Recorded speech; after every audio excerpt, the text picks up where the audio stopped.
What do you want to know about video editing, dude? Looks like it's Well, just going to be us two. yeah, I was gonna say, might as well get the show on the road. Yeah, Well, I've got 23 minutes. I apologize. I can't stay for the whole time, but I can do it Premiere. less. I haven't really played around with the Adobe stuff ever because I don't have the monies for that. I've done like basically just in university, just had the Creative Commons package that they had at university, or whatever it was, the education package for Adobe was all that I played around with. But you should screen share. You should screen share what you do in Premiere. Give me like a rundown of what you do for average video. Okay. From say you have your shots, you have your B-roll, you have your main shots, and you're gonna make just a short instructional video. Tell me how you do that on Premiere. All right. That is super easy for me to explain, and I actually have everything I need already set up for that. Perfect. I Just feel like looking. it's set up for success. Yes. Uh, so I have Premiere because of here. Let's actually do this. Let's do this the way we should do it. Share screen. That's the way we should do it. Yeah. I'll just share my desktop. So if you see anything like that, ignore it. Premiere for Education. This is the account I actually have, and it's $25 a month for your first year, and it works great. But my wife and I both work in education. We both use Premiere, and we technically share an account, even though we shouldn't. I also have an account with the school for Premiere, and Yep. it works great. So I was the same as you. I used Premiere all the time in school, and I got out of school, but before I was in a division where we actually had a Premiere account, I was like, how do I do all this stuff for free? Well, Blackmagic Design, which is and I don't have it installed on my computer right now, which is Camera Maker actually has a free nonlinear editor that works almost exactly the same as Premiere. Really? Yeah. And it's called DaVinci Resolve. Yeah, I'll write that down. Yeah. So Blackmagic Design became famous for doing all of the color correction in all of the movies you've ever heard of. Seriously, they own something ridiculous. It's like 75 or 80% of the color correction market. No more Technicolor. Yeah. No more Technicolor. Now digital with a keyboard mixing things like your DJ. And yep. And this is the software that does it. But it's also a non-linear editor. And it's free for everybody, as long as you're not using it for commercial purposes. Yeah, and like I'm assuming for Mac. For Mac as well as PC, I believe. Oh yeah, he's using an Apple in the picture. It better be real. Yep. Yeah. Yep. And it works very well. If I would have thought ahead of time, well, actually, I thought about it last night. I'm like, I don't want to go through setting that up because it is a bit of a learning curve to set it up the first time. Yeah.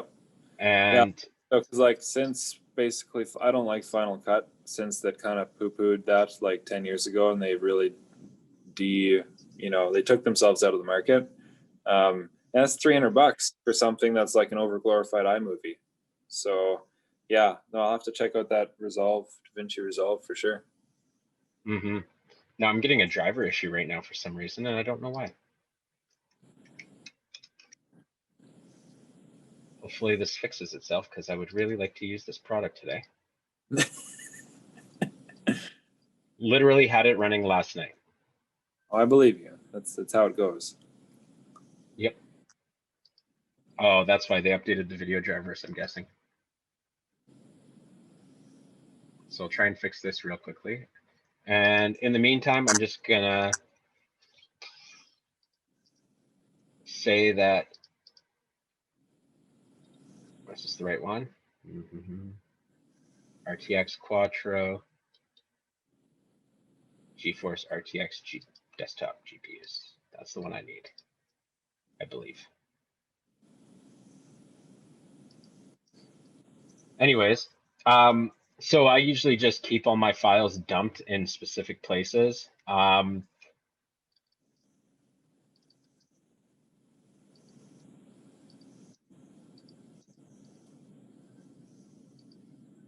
see if that works now. And so this is one of the videos that we did last year for education, and this was for our grad. And I'm hoping I can actually show you how we did it. But basically what I do is, like usual, I plan out quite a bit beforehand. And you know, you've done video work before, you know, an ounce of planning saves you like 3 hours on the back end. Building that monstrosity was my mistake, and where I learned very badly that I'm not as good as I thought I was, because I recorded that entire build with the plans of turning it into a bunch of little clips. Well, I have like 40 hours worth of video. And I'm like, what do I do with this? I don't want to filter through it. So it's just sitting there doing nothing right now. Oh, hey, it worked. Sweet. I just had to ignore it. There we go. All right. So yeah, this is that video. And the way I normally start is I'll dump all my I'll dump all of my material into my project browser, and I'll start organizing it. So this was the entire teaching staff of the high school I work at, and we were doing a recital of the places you'll go for a grad last year. And then sorry? I just like good book. Yeah. It's a good book. Yeah. And if you want to go look on our Facebook page or our YouTube page, it's there if you want to give it to your students. We started up, and this one, there was a mistake that was made that I have since fixed whenever I do this type of work for people or for myself. Most of this was recorded on a cell phone, and I hate recording on cell phones. It's hard to get off. It never records things the right way. The audio is always a little wonky. So I had to do, so I had to do a lot of repairing on this video. So what would be the best way to do this? Probably start a new project and show you from the beginning, or? Sure, yeah. Cool. Because you were kind of wondering about workflow, right? Yeah, basically, you know, you've storyboarded, you got it shot, you got the plan. Now, how did you put it all together, kind of? Let's go. Practice. Okay. So wait for this to load. While it's waiting to load, let's go find our raw footage, if I remember where I put that.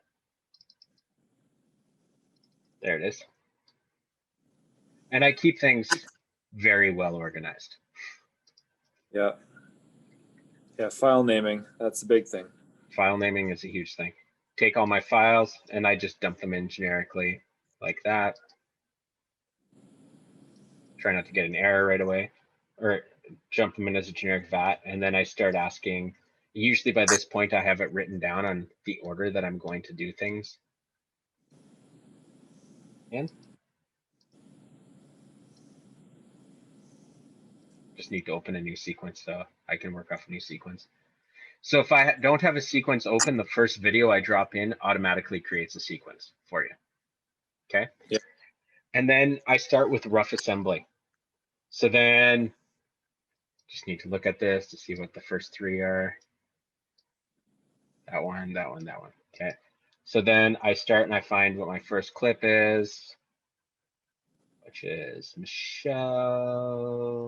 Near the bottom. Near the bottom. Bottom left. Third from the bottom on the left. There we go. Dump it in. I do everything on one sequence, usually. Some people disagree with me on that, and some people don't. And then second was Betty, which should be up here with B. And third was Crystal. So you basically treat one sequence like a linear path, and then Yes. do you keep your B-roll on a different sequence? Yes, I do. Okay. Yeah, Well, I usually, sorry? No worries. There's a little delay. I was just saying that makes sense. Mm-hmm. Yeah, I do treat each sequence, or sequence, yeah, as or my B-roll on a separate path, because usually I want to be able to switch between them fairly fluidly. And yeah, I just start off by doing a rough cut, and I like using the cutting tool, the razor tool. I know there are some video editors out there that will look at me like I'm weird, and ask why I don't use like the in and out option on editing. And for me, it's just personal choice. I sometimes like to cut a piece up to like 5 or 6 pieces, and then I'll put them in. So like this one, I just go look at where I want to cut it, click my razor tool, cut there, delete my piece, and then I still have the gap there. If you see that, Yep. right click, ripple delete to close it up if I want to get rid of it, or if I want to dump something in there, I can dump something in there. Nice. Yeah, it seems very similar to Premiere. When I like the workflow seems similar actually to Premiere when I would used it before. And yeah, I'm also. It's funny that you say that because I also was the same way. I'm like, who uses the in and out? Because it just seems messier when you're building it. And now because it does it when you do the in and out, does it still make one part just like shaded in darker? Yes. Oh yeah, yeah. And I never liked that really. I'm like, ugh. Yeah, I think K-Max joining us right away. Awesome. I'm glad that someone else also, because yeah, when you said that, I'm like, yes, I'm also not an in and out type of person. No, why would you do that? Plus, this way it doesn't mess with the original at all. Like, Yep. if you use the in and outs, it messes with the original. Yep. Yeah, because it overwrites. Yep. Yeah. Hi, Kelly.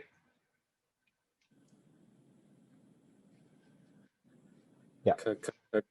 Kelly. Oh, Kelly. Kelly. Kelly. She's just gonna yell at us. Kelly. Sorry, what are you? Ricky Bob at 199. Is there a Kelly here in the building? She's just losing her mind now. Yep, she's ignoring us. We're not cool enough for her. She's probably standing in a lineup somewhere, and she's like, "Yeah, these are the people I actually kind of like am colleagues with." This is what all like, and everyone's looking at her like, "Who are you friends with?" Yeah. She's like, why would you ever? She's like, these are people I like and respect and generally listen to. And it's like, why? But yeah, that's usually how I cut is I use the razor tool. Yeah. Yeah. And then so after I have my rough cut, I'll start tweaking volume. And because you'll find it, sometimes you get things that are really high in volume and some things that are really low. And like this one, for instance, I don't know if you can hear it. It has that nasty water fountain in the background. Ugh. I can't hear it, but I know what you mean. This one's even worse. Just white noise. Just white noise. I need to go back to the original because I very seldom remember what tools I use to fix these things.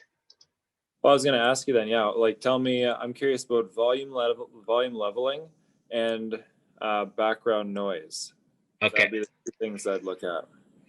So let's see what I have. So I'll look at the filters. This clip, can you hear the video or can you hear the screen? No, I cannot. Okay. So this clip has this big green thing is a hydro fountain or hydroponics grow station. So it has water running down it 24 hours a day. Awesome. Yes, and it's amazing. Like the school has 2 of these, and we get fresh vegetables year round because of it. Our home ec program grows like tomatoes and so on and so forth off of it. But it's also the noisiest thing you've ever heard, and we have 2 of them in the library, and that's where this was being shot. So I was able to make it sound like a running brook instead of a waterfall going off in the background, where because of a couple different settings. And so I'll just turn off all the effects that I have turned on here, and you see all the effects. And it goes back to normal. The big one I use is the hard limiter and the de-reverb. De-reverb and hard limiter will get rid of a lot of your different issues.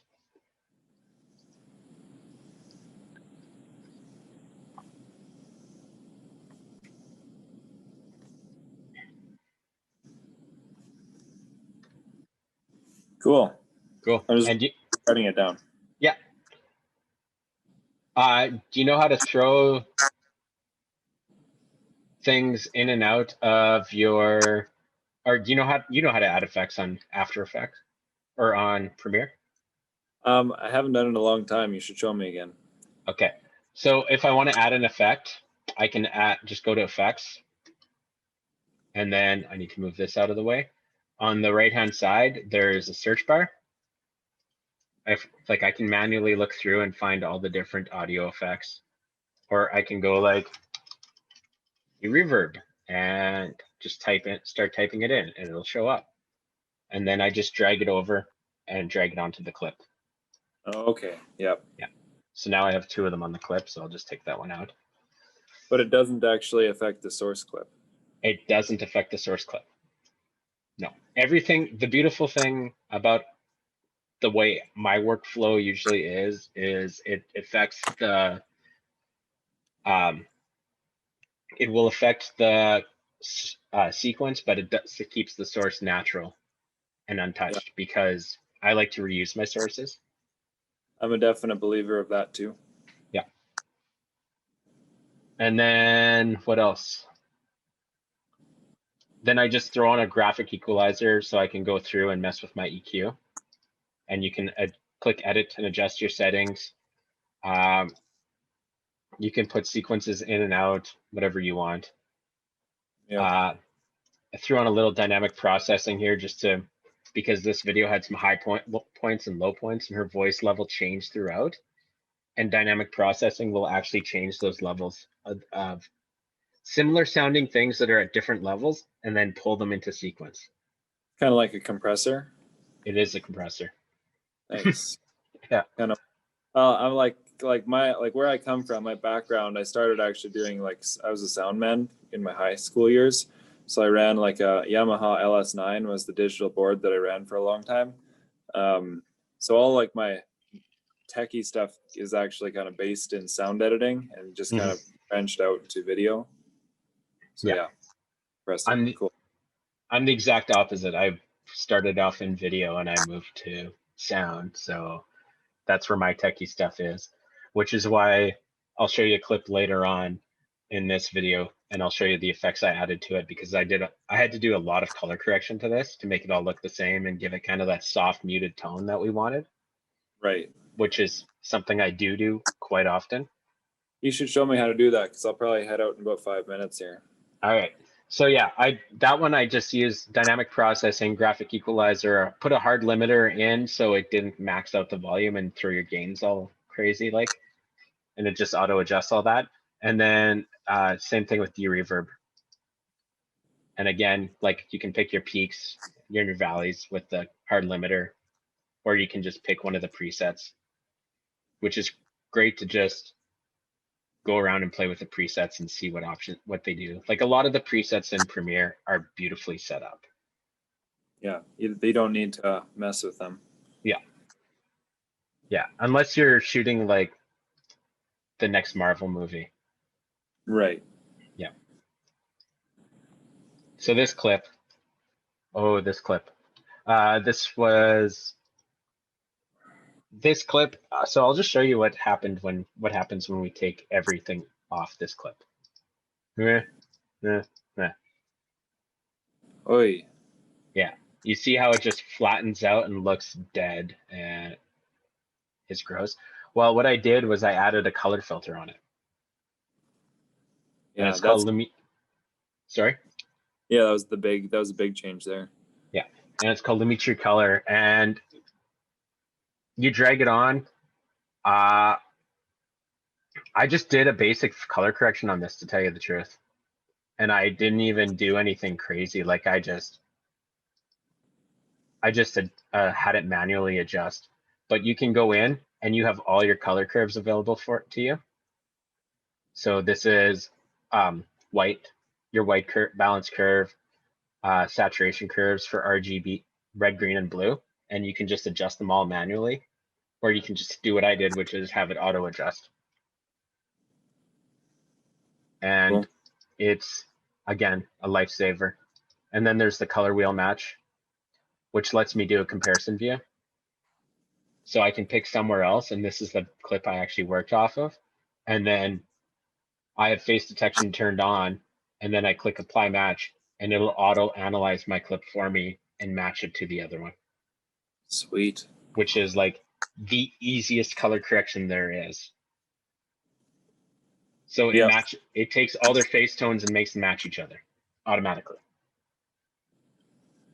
And then if you want to get super crazy, you can like, let's see if I play with the saturations here. You can adjust things manually. So here are all my mid-tone colors just being messed with. Again, mids, highs, and lows, kind of like audio, just with color. Mixing color and mixing mute sound are very similar, I found. Yeah, they are. That's why we can start from other ends of the perspective and cross over. Exactly. Yep. And then shadows. I love playing with students in this and like giving everything a nice green hue.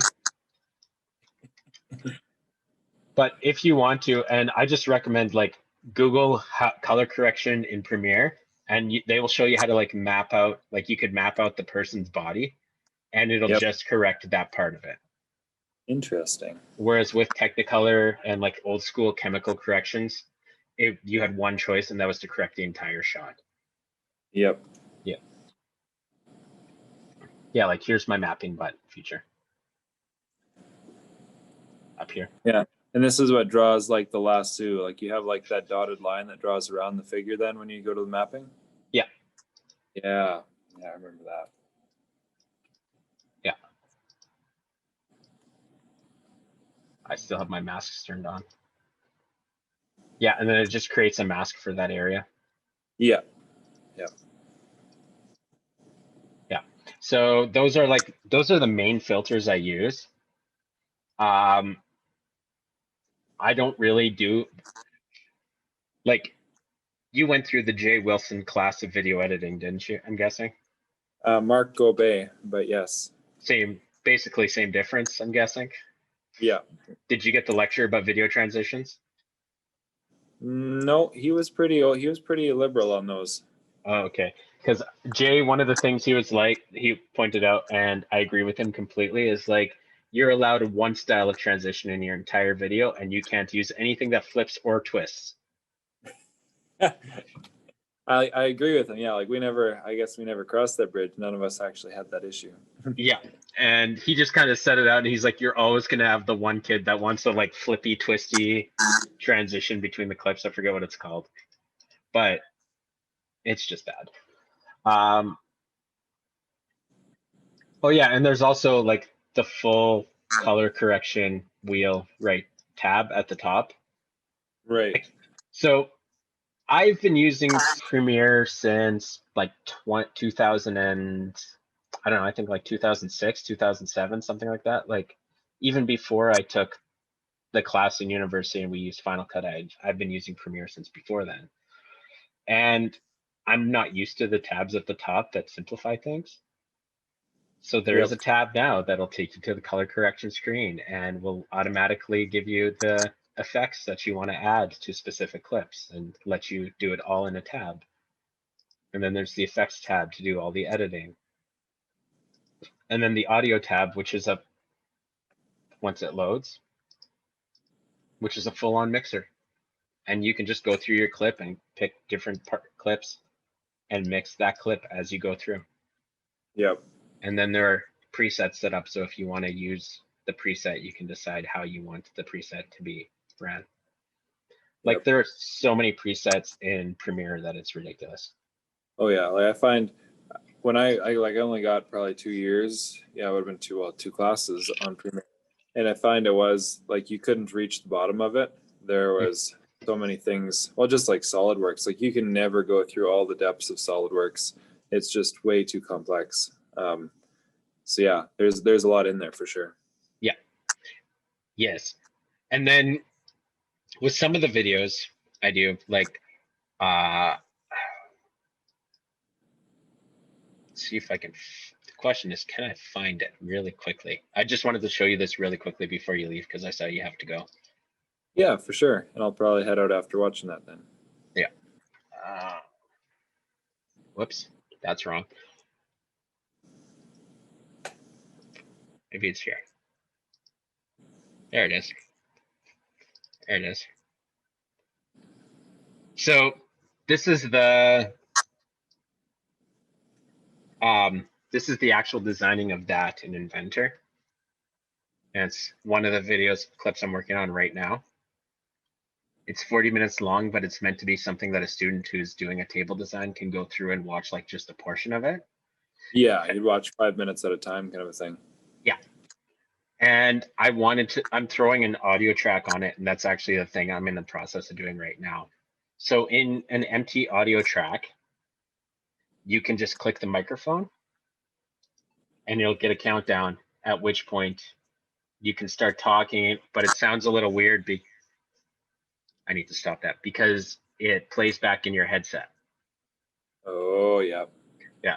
So what I usually do is I take my good microphone back there and I connect that and use that whenever I'm doing voiceovers. But that's the super easy way to do voiceovers in Premiere. Yeah, and you can have it right in the same time. You know your timing then because you can see it as it tracks over. Exactly. And you know if something's off timing wise. So it makes doing AVR so much easier than the old record an audio track on something and dump it in as a separate track. Yeah, and hope that your voice transitions around the same time the clip stuff. Yeah. Yeah, basically. And then exporting. File, export, media, pick your settings. I do most of my stuff in H.264 just because it's the highest quality. We have a gigabit connection at work, so I'm not really hurting for upload and download speeds. Sweet. Yeah, so I don't care that much. And so I'll just pick what I'm sending it to. So in this case, YouTube 1080p. It'll do full compression, give you an estimated size and time. You can adjust your compression manually if you want to from that. And it'll make the video for you. Click export and it'll do the video. Sweet. Yeah, it's honestly, SolidWorks is a prime example, or like Inventor or Fusion are like prime examples for this. It's easy to learn the basics and you can spend a lifetime learning all the little things that it'll do. Yeah, it's got enough user interface to begin with that you can get going. But then, yeah, after that, I like what you said, just use Google. After that, just keep Googling how to keep digging deeper. Yeah, and if you have educator account, I don't know if it's going to work right now. I like tutorials. There are so many. Yeah, Adobe keeps a very nice stockpile of a very heavy stockpile of tutorials on how to do different things themselves. But Premiere is the industry standard, and it's one of the industry standards for a reason. And because of that, there are a million people making a million videos on how to use it. Yep. Yep. And there's so much crossover with Final Cut. Yep. Yeah. Cool. So. Well, I'm probably going to head out here. All right. But thanks for the time together. I appreciate it. Oh, thanks for being someone to talk to while I'm doing this, since it looks like KMAC ran off on us.